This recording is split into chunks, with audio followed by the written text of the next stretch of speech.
So for the duration of the semester, we're going to be having discussions on Thursdays.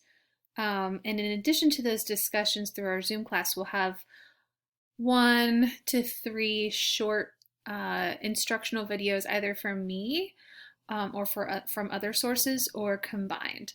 So this is just a really short primer on apocalyptic fiction as it relates to the genre of dystopian literature, but mostly our discussion for Thursday about Darkness by Andrew Sean Greer and Darkness by Lord Byron, and how those capture elements of apocalyptic fiction.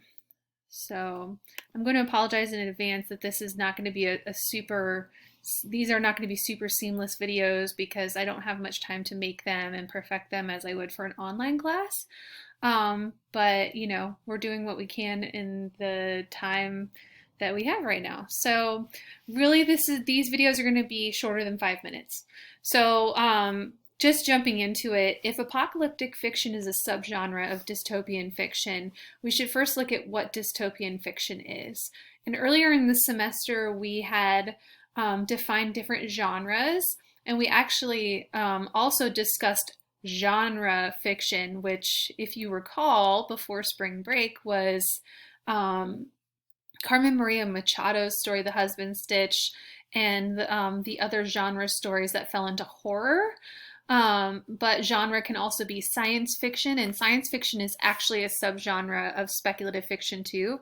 So if you look at this from a pyramid standpoint, speculative is taking anything and adding the what if to it, to our world, and it changes things. To what degree we speculate, and the framework for that speculation determines the subgenres. So dystopian fiction is a subgenre, and a dystopian fiction portrays a world similar to ours in the future with various things adjusted. And as I specify here, it's really a world that's not appealing to live in, though. That's where the dystopia versus a utopia, which makes a world that's appealing. When we create a world that's dystopic, we're drawing attention to the flaws and the shortcomings of either the society, the politics, the technology, because we're looking at the future, or the people themselves. And so by placing it in the future while still being in a world that somewhat resembles ours, it encourages the reader to draw parallels between that world and the world we are in. And we can see some of those dysfunctional elements in our own systems. And so then the story becomes it becomes a commentary from the author.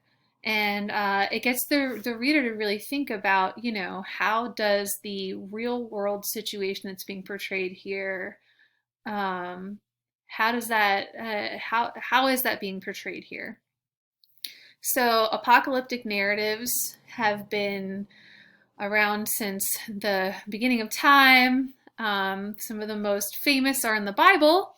The difference between apocalyptic narratives and post-apocalyptic narratives, though, is that an apocalyptic narrative looks at the actual event of apocalypse while it's happening, versus post-apocalyptic, and you can name, myriad films and stories. For instance, The Matrix was, I don't know why, the first thing that just came to mind, but that's after some apocalyptic event has happened, whether it be a pandemic, some sort of climate change, some sort of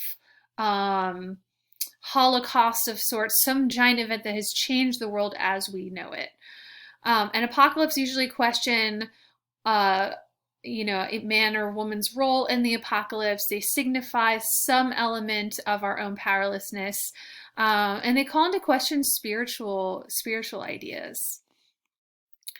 As you move forward with Darkness, and I know some of you have already completed your reader responses, but as you look at Darkness, I want you to see where you think Andrew Sean Greer and Lord Byron are making some kind of comment on mankind's role in the apocalypse, or how we deal with those apocalyptic happenings at the level of culture, at the level of politics, and at the level of society.